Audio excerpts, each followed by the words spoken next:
I mean, like I said, I think I even have it on the website. I couldn't find a lipstick that I could wear, so I created my own. Sometimes I think lately we have put a lot of effort on the ingredients that we have on our skincare. So, we're looking for creams with X ingredient or this other ingredient or whatever it is, but our lips are part of our face and we're eating whatever we're putting on our lips. So for me, as a big lipstick user, it was critical to find something that was just not bad or had ingredients that I was told to be very careful because of that experience on the personal side. Welcome to the Wise Consumer Podcast, the answer to your eco-friendly and healthy lifestyle questions. How to reduce your exposure to harmful chemicals, whether or not it's normal to have a painful period, how to live an eco-friendly lifestyle on a budget, and more. With the help of experts, I'm talking scientists, toxicologists, endocrinologists, cosmetic chemists, you'll get knowledge and know-how to your most pressing health concerns and sustainability questions straight from the source. I'm Madeline Weisskopf, your host, confidant, and in-house science nerd, here on a mission to help empower, inspire, and support you in your own health and eco journey. Because, friend, I am a firm believer that if you don't feel good, you can't do good. So, pour yourself a cup of tea, kick off your shoes, take a deep breath, and let's get started. I am and always have been a huge fan of lipstick. I've always felt as though that extra pop of color in the morning is the magic touch which helps to lift my mood from drab to fab on any given day. That extra je ne sais quoi which gives me that boost of confidence as I get ready to head out the door. But unfortunately, over the years, what I've learned is that not all lipstick brands are created equally. As I started making the switch to using more natural and eco-friendly products a few years ago, it quickly became apparent that finding a lipstick brand that was free of potentially harmful chemicals, eco-friendly, and that actually worked, one that provided long-lasting color without drying out my lips, was a bit more challenging than I anticipated. I spent a lot of time researching brands, reviewing their ingredients, reading about their values, ethical standards, supply chains, and unfortunately what I came to realize was that just because a brand markets itself as, quote, natural, which by the way there is no legal definition for, doesn't mean it always works or is even completely transparent about their ingredients and or supply chain. Which is why I'm so excited to chat with Gabriela Navejas, the co-founder of one of my absolute favorite lipstick brands, Madame Gabriela, on the podcast today. Madame Gabriela is an award-winning, all-natural, low-waste, fully transparent, ethically created luxury lipstick brand that I fell in love with after the first swipe. Today, Gabriela and I are chatting about the journey that led her to launching a lipstick brand, why using quote-unquote natural ingredients was and still is so important to her and her co-founder Geoffrey Christiansen, the health benefits of Mānuka honey, one of the key and secret ingredients in Madame Gabriela's lipsticks, the entrepreneurial challenges she faced while launching a new brand during a global pandemic, how she defines beauty, and so much more. I am so eager for Gabriela to share her story, journey, and mission with all of you today. So, without further ado, let's get started. Gabriela, thank you so much for being on the Wise Consumer Podcast. I am so excited to have you and to chat with you and to share your story with my listeners. So thank you for being here. No, thank you. I'm as well super excited. So I'm just ready to share our story and just have a great discussion with you. Yeah, I'm stoked to dive in. And you guys can't see me, but I am wearing Madame Gabriela lipstick right now. And I was just telling Gabriela how much I love this brand and how much I'm excited to dive into this. So I want to start for people who aren't familiar with your story. Walk us back a bit. Take us back through your journey a little bit, where this began. And you're from Mexico City, correct? Yes, I'm from Mexico City, born and raised. And just through life, it took me through different places. I had the opportunity of living in Paris. I lived in Paris for 5 years. I just moved there to learn French, and then I ended up staying for a few years. And after that, I came to America. I'm based in Dallas, Texas. And that's when I started my career in corporate America. Okay. So I spent a lot of years just, climbing the corporate ladder, and I worked in hospitality for one of the third largest hospitality companies in the world. So it was a busy job. And after a long journey with them, I said to myself, I need to do something different. It's time for a change of lifestyle. And I'm the co-founder of Madame Gabriela. I have a business partner who's based in New York, and we were in Paris at a job that we were doing there, and we just found ourselves in the same moment in life of let's do something together. We both come from the creative marketing side, so we were literally having drinks in France when we started putting ideas over a napkin. And I will go more into detail on the honey story. But Geoffrey comes from Australia and from a family of bee farmers. So we knew we wanted to do something with the honey. So one thing took to another one, and Madame Gabriela was born. I always love it when founders tell me their story. I'm gonna take you back a minute. So you're sitting there in Paris with Jeff, and you're both thinking, and I'm sure it was multiple conversations, but you're thinking, let's start something new. But why lipstick? What was it that for both of you, since you were both in advertising and marketing, why lipstick? Yeah, well, I'm a lipstick lover. I mean, I was raised in a household full of strong women that I have a photo of my grandmother at 98 applying lipstick before leaving her bedroom to go into her living room. So she would always tell me, never leave the house without lipstick. And then my mom the same, my aunts the same.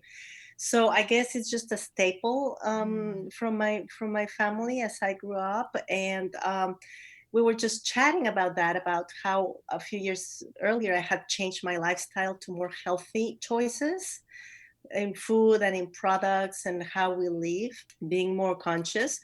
And Geoffrey comes from Australia in a very clean living environment. And he was just saying that the same, his mom and the lipstick relation there. So we were just, brainstorming, and I said, let's make a product that has an impact, that makes women feel beautiful, and that we can bring the honey into the formula. So that's how we came up with the idea of lipstick. And we are also both big travel addicts pre-pandemic. So we wanted to put a little bit of the wanderlust story behind our brand. That's why we named the shades after different places that we love.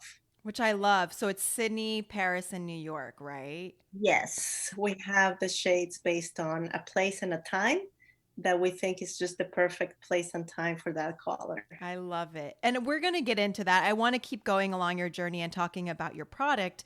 So you mentioned Jeff grew up on a Mānuka honey farm, correct? Is that? His family is the largest distributor of honey in Australia. Okay. So they have they have bee farms in New Zealand and in Australia as well, of all different types of honey. And then, of course, Mānuka is one of them. Okay, so this is what I love about, I love a lot of things about your brand, but what sets you apart from my perspective is I haven't seen many lipstick brands that use Mānuka honey. So I was hoping you could talk to myself and my listeners about the health benefits of Mānuka honey, and then talk about the challenges you most likely had to overcome as you incorporated it into a lipstick. When I think of honey, I don't think of lipstick. You're thinking sticky, gooey, and then lipstick. In my head, I was like, how did they do this? So let's start with like the health benefits and what Mānuka honey is and how it differs from honey. Yes. So Mānuka honey is definitely very, very different from the regular honey that you find in your grocery store. This is a honey that comes from a very specific part of New Zealand only. And it's created by bees that pollinate on the Mānuka bush in New Zealand. So you cannot get more specific than that. It's right. Picture the bees, and this only happens late spring, early summer. Okay. So a very specific short period of time, the bees pollinate on the Mānuka bush, and they create this amazing gold that nature gives us, that it's extremely different from the regular honey. So what makes it different? It has many, many more properties that have been researched and discovered through time. It's antibacterial, it's anti-inflammatory. It contains an ingredient that's MGO that it's been proved that helps regenerate skin and helps skin cells in the creation of the collagen. So it's highly used in hospitals for burns and scratches. So if you apply the Manuka honey on your skin, it will heal quite nicely because of the properties that it has Mm-hmm. that I just mentioned earlier. So it's Mm-hmm. used also a lot in vets' offices because it helps animals also when they have bruises and Wow. cuts and things like that. So with my relationship with Geoffrey, I've been trying Manuka honey for years. But, I used it as a scrub in my face for scratches here in my kitchen and burns. And I was like, let's put this on makeup. It's an amazing ingredient. I mean, it's really, really, really good. It moisturizes the skin um, more than I would think. I mean, any other avocado oil or any other ingredient I can think of. So we were set on using the highest grade of Manuka honey out there from New Zealand. It was not an easy task. No. And I want to get to that, but I imagine my listeners aren't super familiar when you're looking for honey. And I know we're going off on tangent, but I think it's such an important ingredient. So you have different grades of honey. Are you able to answer for anyone listening, like what should we be looking for? What does a +5, +10, +20 mean? Are you familiar with that? Yes. They're all certified there in New Zealand before they even exit. Mm. So there's certification that happens locally, and the higher the number is, the higher the grade of MGO that this honey has, and that may depend on where it was harvested, where was it pollinated, the time of the year, etc. So the higher you go, the better, the more concentrated of these benefits you will find in the honey. And when you open a jar of Manuka honey, you will also see that it's very, very granular. Hmm. It's not, that big sticky thing. It's very dense and Yes. heavy. So and it only comes from New Zealand, because I know also, sometimes in marketing they can come from different parts, but that's just not the case, because this bush only exists there. So we went through the certification that they have, and the one that we use is grade 15, which is a high level of concentration. Great. And I had heard in one of the interviews you did, I don't know if it was a Facebook Live or something, that Jeff had to fill out like 15 different forms to get the honey to the US. Is that because you guys are making sure, and when it comes to bees, I love bees. I'm so passionate about protecting bees. Is it because New Zealand has very strict standards of protecting bees and harvesting the honey? What's the process in terms of how you guys are sustainably sourcing that? Yeah, it's both ways. We work with our formula is developed in a lab outside of Los Angeles, Hmm. and they're one of the very few labs in America that they are FDA audited. So when we're talking about clean and organic ingredients, they request a lot of formula of documentation to make sure that, first of all, the bees were not harmed whatsoever. Hmm. They also want to see how the I know this is going to sound a little weird, how the bees live. I mean, Yep. if they're like, Yeah. yeah, I mean, like all over, if there's nature around, they're not just being forced or any type of those things. Yeah. So the cruelty free and the treatment of bees was a big thing. Great. And then all the certifications of the soil and the fair trade in terms of who's harvesting the honey.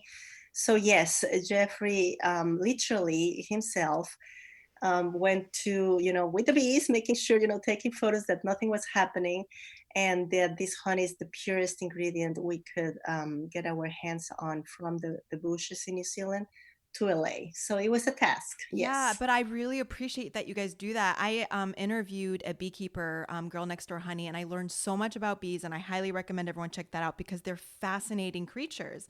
So for it doesn't surprise me that they would ask like, well, how are they being raised? Are they Okay. like cruelty free? Because and it's so important to protect our bees. Like one in every three mouthfuls of what we eat is, because of pollinators. Yes. So, It's um, amazing. It's a whole universe. Once you start learning about how they produce the honey, it's like, my gosh, I mean, yeah.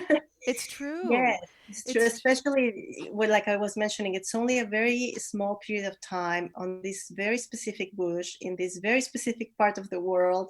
So, so we need to take a lot of good care of what we're doing with this ingredient to bring it into a lipstick formula. yeah, and I really you have to treasure it, which is why I love your lipstick. So when you're talking about Manuka honey, and I love that you're sustainably sourcing it, how did you guys go about working with your lab to formulate it? It took you about 2 years, and I'm sure there was Yeah. so many trials and errors, ripping your hair, crying tears. Like, what was the process you guys went to get the formula you have today? Well, yeah, it started with a meeting with our chemist, and that's when I said to her, we're going to bring Manuka honey for the formula. She looked at us like, Yeah. no, you guys are crazy. No, I've been doing Yeah. lipstick forever. This is never going to happen. I'm like, oh no, it will happen. So once we get a sample of the honey in her hands, she said, well, I'll do my best. But it definitely was not easy, again, because of the viscosity of the ingredient. And not just that, but we had also a couple of other ingredients that we wanted to have in the formula. Mm-hmm. One of the other ingredients is avocado oil. Mm-hmm. So we wanted to bring all these good elements that we know the avocado oil has because of the food on the food side of things. And we wanted to merge it with the Mānuka. So she thought we were crazy. But we really wanted to go back to nature and use what it's out there to create a formula that doesn't have to be just synthetic Yeah. and toxic on some of the instances. So it took a lot of time for her to bring the elements that we needed into the formula. Another request from me personally was it has to perform, Mm-hmm. because it's still in the clean beauty industry. You may think that products are not really 100% performing like mainstream brands. Yep. So for me, it was really important that the red had to be red, the pink had to be pink. So we went through a lot of tests. I mean, it's a lot of trial and error. And, I would test 3, 4 formulas every 2 months or Wow. 3 months, trying to get it to the right place. And then you have to do a lot of tests for the formula to make sure it's okay for all temperatures, for different Mm. environments. So it's Right. not an easy task. And finally, we have 28 ingredients. We brought not only avocado oil, but we brought rosemary oil, lavender oil, thyme oil, vitamin E, I mentioned lavender, chamomile flowers, and ylang ylang as well for the scent. So it's a lot of work. Yeah. And your pigment is from France. Is that what I understand correctly? And what kind of pigment are you using to get that like vivacious color? We use a mineral pigment, an oxide that comes from the earth. And the reason it just comes from France is because the different sources that were available to us at the Mm-hmm. time, we couldn't find one that was certified clean. Because once you take the mineral out of the earth, it can be contaminated with a lot of things. Yeah. So even though it's a pigment that can be available in different parts of the world, we wanted to make sure it passed certain certifications of the European Union. And that's where we found the one that we're using, because it can come from anywhere really, Right. but the purity of it's hard to achieve and to really certify. So we're following the European Union regulations for our formula, which are way more strict than in Mm-hmm. the US. Mm-hmm. People sometimes they do not know that cosmetics are really not regulated in America. So formulas can have anything and everything at the same time without really knowing or even disclosing. So that's a little bit tricky. But in the European Union, it's a different system. So there are a lot of ingredients that are prohibited. They're in the no list of usage for cosmetics. So we follow them as a guide for what could we have on the formula. So yeah. Why was this so important to you guys? I mean, I understand obviously it's important, but why was it important to you to use ingredients that was EU certified or, approved, I should say, in your products? Personally, on my side, some years back, my mom was diagnosed with breast cancer. Hmm. And then a year later, my sister was diagnosed with breast cancer Mm. at a very young age. So those two family events Hmm. changed personally how I saw that, how I see things and products. And because of these two experiences, I had the opportunity of talking with different doctors in different parts of the world because my sister was living at the time elsewhere. So there was a lot of discussion about what we put in our bodies. So that's just from a personal experience side of Yeah. things. And that's when I changed a lot of what I use to really go into a more clean side of things. Yeah. So that experience, brought this change of lifestyle after a lot of discussions. And there was no question in my mind that had to be a non-toxic product. Yeah, and you had mentioned, so first of all, I hope your mom and your sister are better, They're hopefully. doing great. Yes, Good, thank you. good. Yes, Yeah, that's always a very life-altering thing, breast cancer, and it's something that I think is yes, it's just so important to highlight and promote. So I'm glad to hear they're doing better, but it's yes, it's thank you. often reasons of personal reasons. It's strong. It's hard for me because sometimes I'm like my journey into quote unquote clean beauty was also a personal related. Well, first I was burnt out from work, but second of all, I had this weird autoimmune condition. And all the research I was doing was just pointing to what are you putting on your body? What are you Yeah, putting in your body? Obviously there's a flip side where people are like, nope, things are FDA approved. It's fine. It's safe. It's, I don't know if yeah, you've heard of like the anti-clean, like if you're in the yes. clean, you know what I'm talking about. So I understand both sides. But for me, it was a personal reason, and my health was important for Yeah, me to figure out what I was putting on. And it's funny because lipstick was never really a staple of my makeup routine because I couldn't find a brand that I really liked. And ever yeah. since I've like found your brand, people are like, "Whoa, where are you going?" I'm like, "I'm just going outside to get the mail." They're like, "But I'm like, I just love this lipstick so much." You know what I mean? Because I just feel more reassured Yes. that I know what's in it. I love the fact that there's honey in it and it works really well. And that was the other thing you mentioned. I had brought on Aether Beauty founder to talk about makeup because it is really hard to find makeup that is not only clean and natural, again, in quotation marks, because there's no real definition for these words, but Right. that actually work really well. The same Yes. as your old favorite conventional beauty products. So I really commend you for doing that because I see that in your product. It works wonderfully. Yeah, I mean, like I said I think I even have it on the website. I couldn't find a lipstick that I could wear, so I created my own. Sometimes I think lately we have put a lot of effort on the ingredients that we have on our skincare. So, we're looking for creams with X ingredient or this other ingredient or whatever it is, but our lips are part of our face. Yeah.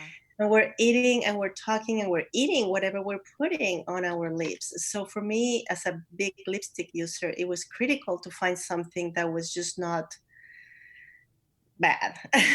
Yeah. So, or had ingredients that I was told not to be very careful Yeah. because of that experience on on the personal side. So I knew which flags I had to look at, and yeah, so the formula was created. We're fully disclosed. We have 28 ingredients. What you see on the website is what we have on the formula. I love that. And for anyone listening, if ever you're curious about a brand, I think it's really important. I love brands that disclose it because even if there is synthetic or if there's something that Yeah, is maybe not as, maybe the EWG rates it a certain way, if it's disclosed, I feel way more confident that yeah, everything else is disclosed.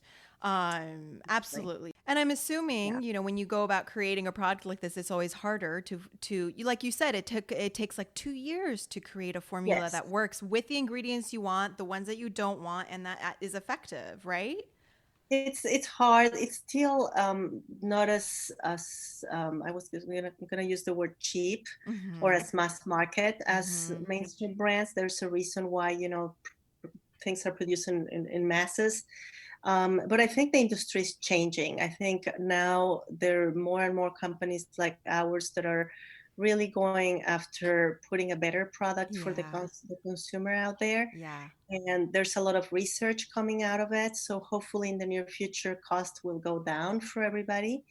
So I'm very hopeful on that end. But yes, it does take a lot of time, patience, in trying to use really the products that are out there from nature. There's no need to going and using synthetics when we have a lot of good things out there. Yeah. So for anyone listening, if they're wondering, how do you get through those things, those moments when it's hard, when it's challenging, what was it that kind of inspired you? And what would you say to my listeners who are maybe in the thick of that? I mean, when I started this project, I think one of the main things is passion. Mm, You really need to believe that you want this project, whatever it is, that is something that your whole heart is put into it, and it is for us. So I think just the mindset of this has to happen. This is my baby. We have to change and put better products in women lips, even if it's one lipstick at a time, right? I mean, it's whether we sold one or we sold 100, it's just going to bed knowing that we put a very good product into another woman's body. It's a great feeling. that's wonderful. So keep going. Yeah, no, absolutely. Yeah. Absolutely. Um, I'm just curious because you said, so a big part of what I'm doing with even with season 4 of the podcast is, you got to feel good to do good. And I'm curious as to what your perspective when it comes to lipstick, what you, Gabriela, think, how does that impact our women? Most of my listeners are women. How does that impact? How does your lipstick impact, our confidence or our ability to do well in the world, good in the world? Yeah, I think lipstick for me is one of those things that you just, depending on the mood of the day, sometimes you're not feeling great or you have a huge day in front of you and you apply some color on your face and all of a sudden there's this like pop Mm-hmm. of confidence of okay, I can do it, I can face whatever is in front of me. And that's one of the things that I've always done, either before going to an office or whatever thing that you're doing in your day, you put a little bit of color and you like the day brightens up. It helps you take control of your life, for lack of a better word. So I think it's a confidence thing. I love that we women use products like ours to feel empowered and to know that you can do it. Whatever it's in front of you, you will be able to do it. It's weird how lipstick does that, but it is true because I don't wear that much makeup, especially these days because I'm working from home. But I do, I put your lipstick on. It'll be like 6 in the morning and I put lipstick on and I am ready to go. It's the weirdest Yeah, thing. it's the weirdest thing, but it does work. I Mm-hmm. mean, and even changes. I mean, during this pandemic, of course, the whole changes of no makeup and loungewear and everything. But I would put lipstick on, and even my husband or my Mm-hmm. daughter would say, "What happened today? Where are Uh-huh. you going? Or what's Yeah. happening?" Because it's such a change, and it just brightens up the whole your face. So yeah, it's something that gives us the strength to keep going. Yeah, absolutely. And I focus a lot on hormone health, but I'll say like the week before my period if I put lipstick on, I'm like no matter how tired and groggy I might feel through PMS, I'm like, "Oh, yes, get the lipstick on. I know my PMS is coming when I start putting lipstick on every day before my period." Yeah, that or the moon, right? Full moon, and you're like, Yes. okay, get that lipstick out. Yes, but you know what's Yeah, interesting? As I was preparing for this, I go down these rabbit holes of like, well, what is the history of lipstick? Have you um done any research on this a little bit? I have. I don't have stats on top of mind. I mean, it goes back to thousands and thousands of years. I mean, they Yes. discovered in caves and in, tombs of people how they used certain minerals, which we still use from the Right. earth, for coloring either their eyes or their lips. So I think we've always tried to find a way of putting something on our faces that make us look different or happier or more put together. So it's really interesting that it's been throughout the times. Right? Even in last century, with when women after the First World War, they started putting some rouge on their cheeks, and it was like, oh, they were all liberal and empowered. It was they were almost men were almost afraid of women that were using a little rouge and lipstick on their faces. Of course, that has evolved, but we're still using it. I mean, I Yeah. have a daughter, and you see little girls putting lipstick on since a very early age. Yeah, I feel like I could do a whole episode or blog on the history of lipstick. It's fascinating. Just like you said, it's been like, I think like even Sumerians, Queen Cleopatra used to put like color on her lips, and then Yes, yes, went through these phases of like only prostitutes wore lipstick. So it was like a big no, big shame thing. And women, like you said, who wore lipstick were more liberal. And then actually I was reading, and I think this yes. is so interesting to point out. And during World War II, lipstick was declared a wartime necessity for women as a morale booster. Which Oh, so when I was reading that, I was like, oh, well, that makes sense as to why on days where I'm tired or whatever, like there's something there that we've been going through where you're like, lipstick actually will do something. I don't know what it is. I'm curious. yeah, you have the suffragette movement also when they were, using lipstick as a statement for getting the vote, women. So interesting. So through history, it's being used as a tool, Hmm. as showing, whether it's the other sex or whoever, that we can do it. So definitely, there's a lot going on there. It is. And so that leads me to I'm just curious like what your definition of beauty is. If lipstick gives you power, empowers you and gives you confidence, what for you, Gabriela, what does beauty mean to you? Gosh, I think beauty comes to feeling comfortable in your own skin. Mm, I think we, as especially women, as you grow up, you go through these stages of insecurity and, it's just growing pains and things of that sort. But once you get to learn more about who you are and are more um, in peace with everything, yeah, the whole, I think that's what makes people beautiful. And you can sense it. You can see when somebody, it's like, okay, I feel confident in my skin. I know who I am. I know where I'm going, even with whatever baggage you have behind mm, you, and that you can see it. And I think that's beautiful, regardless of where you are, where you're coming from, or where you're going. I love that. Yeah, yeah, that I think it is for me. Yeah, well said. Well said. And I guess my next question when it comes to that, because for me, it's feeling beautiful, taking care of yourself, but also being a conscious consumer. So, on to transition to that, what does it mean to you to be a wise consumer? Gosh, a wise consumer today, I think 'cause things are changing so rapidly. Right. Yes. Yeah, with everything, with all the information that's out there. But I think in today's world, and that may change tomorrow, a wise consumer, it's somebody that, yes, you need to be conscious about what you are purchasing and what you're buying and what you're doing, but also as a community and as a planet. Um, I Mm. was reading the other day, I think one a magazine was making a statement that they were not going to feature recipes of beef anymore, Hmm. meat, but not because they are anti-beef, but because they're pro-planet. And that was quite nice. It says because as a community, we need to think about the planet. It's not Yep. just about myself anymore. Yep. So yes, I want to buy things. I want to, the power of the wallet. I want to buy things that are good for me, for my family, but also for my community, and at the end of the day, for the planet. I think we need to incorporate our whole world now into what we're doing because we've done a lot of damage, unfortunately, out there. So we need for future generations to think about a whole as a Yeah. consumer.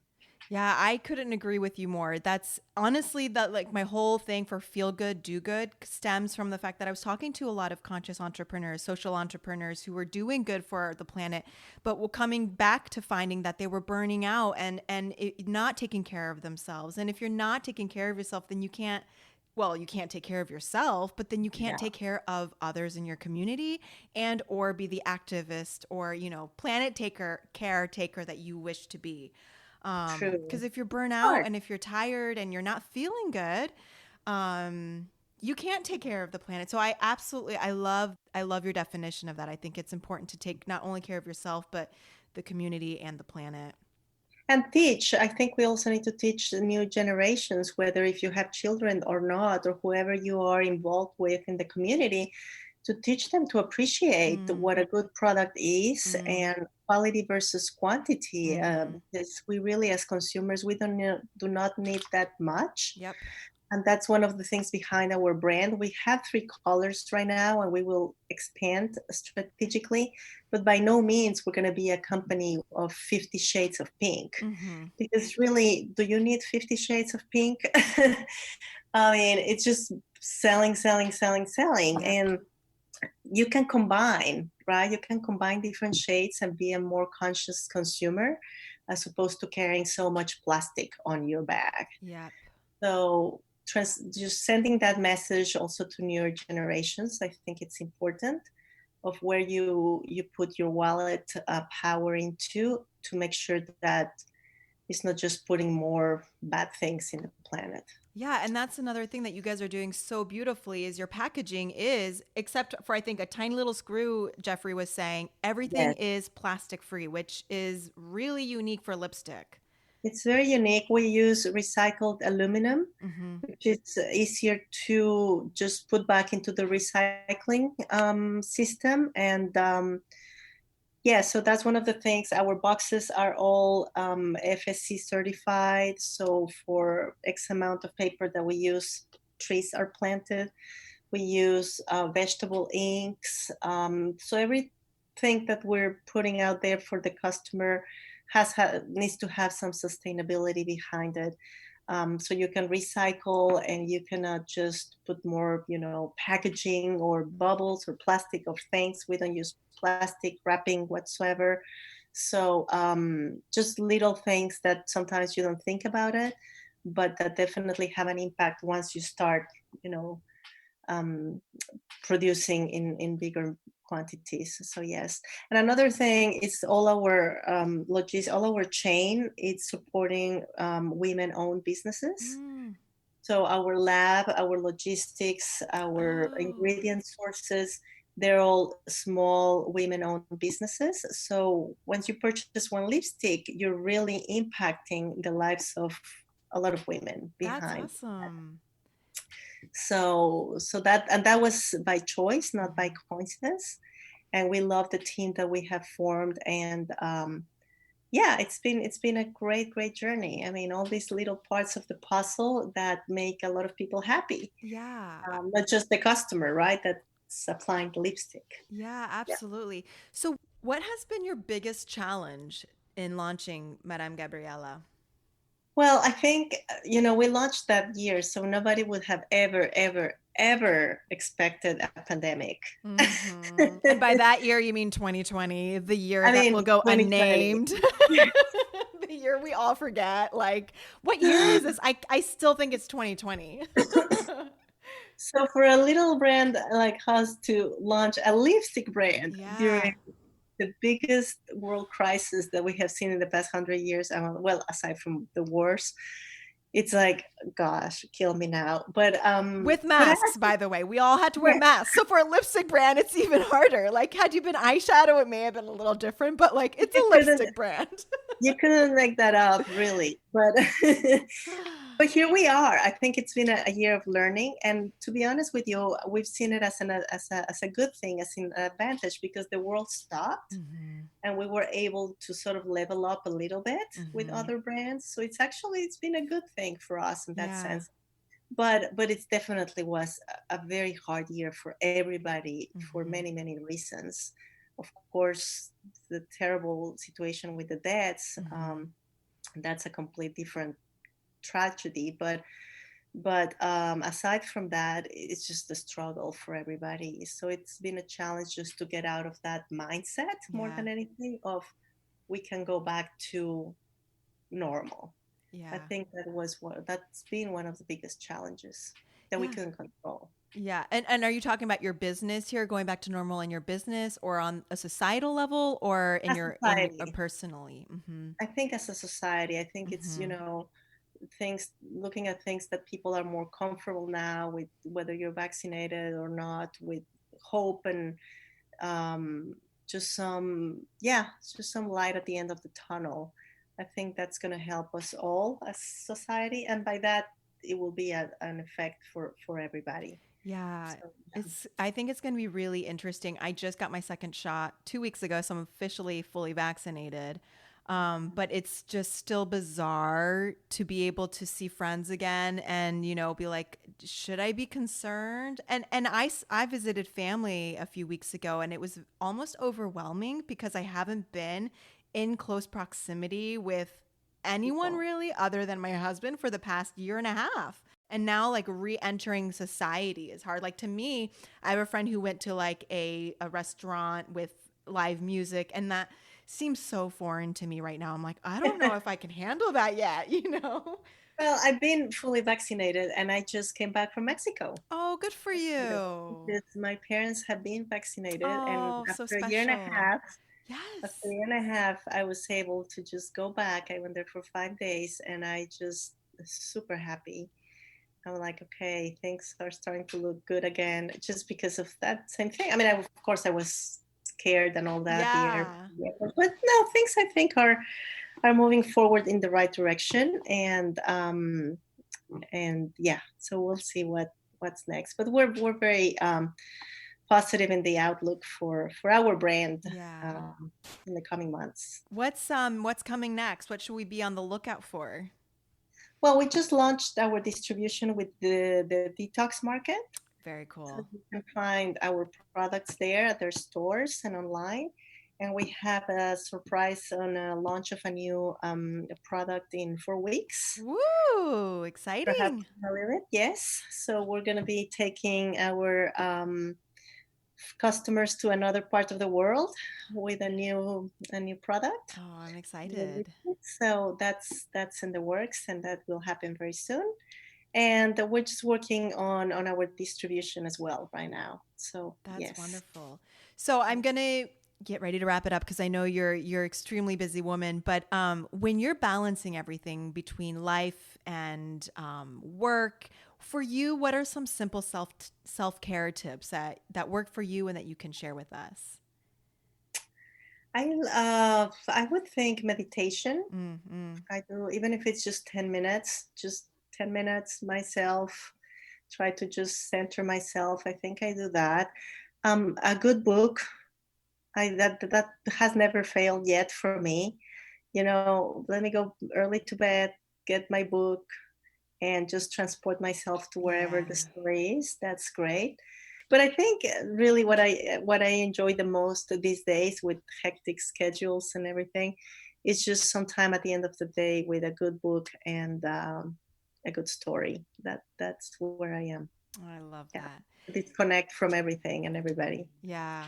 Yeah, reading is really good for you too. So good for Yes, you. Good for you. yes, Um, yes. is there anything before I let you go that I haven't asked you that you would love to share with my audience? I love to dance. Do you really? Good. That's good. We should know that. That's good. What do you dance? Do you have a That's special? probably from my Latin heritage. Uh-huh. I mean, I danced just classes when I was growing up and took Zumba for years, but I just dance all over the house, no matter, Yes. that's one of the things that I just uplifts me, Yes. and put some music out there, and I'll be the first one that starts moving. So maybe that one. I'm right with you, sister. I cannot, even if I'm by myself, if I'm Yes. when I'm putting on lipstick, for instance, I always play music and I'm like doing my Yeah. little jazz moves, no. I'm like, if someone Yeah. were watching me, they'd be like, what is that girl doing? I'm like, it's called dance, interpretive dance. Thank you very much. Yes. That's me. I'll just put the music and start moving in the kitchen wherever I am, and I'm like, yeah, if I like it, That's it. It's so good for you. It's so good for you. Yes, it And releases. yes, absolutely. It's such a great form of exercise and release and everything. So yes, Yeah. I'm right with you. Gabriela, this has been a great conversation. I highly recommend for everyone to check out your brand. Where can we connect with you? Well, on our website, MadameGabrielaBeauty.com. So you'll find all our information. If you have questions or anything, you can contact us via there. And you have all the places where you can find our products. Instagram is always a great tool as well. So thank you very, very much for the invite. I love chatting with you and connecting with all your listeners as Yeah, well. absolutely. This is so fun. And it's such a beautiful brand, such a wonderful Thank product. So you you. guys really keep on keeping on. I know it's hard It's to hard. create and launch and continue. And, Yes. I love it. So thank you for doing what you're doing. One lipstick at a time. Yes, one lipstick at a time. Yes. Exactly. Thank Well, you so much. thank you, Gabriela.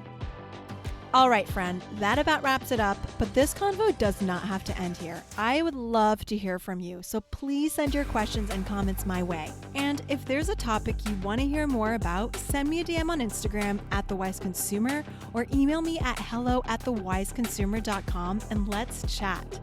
In the meantime, could I ask you to do me a huge favor, please? I'd really appreciate it if you could take a few minutes out of your day to subscribe to my show and leave me a review if you haven't already. You can do so in the iTunes app. It's that purple icon that comes preloaded on most smartphones, but I've also linked it up in the show notes if you're not sure how to access it. Anyway, that wraps it up for today. So until next time, friend, be safe, stay healthy, and take care.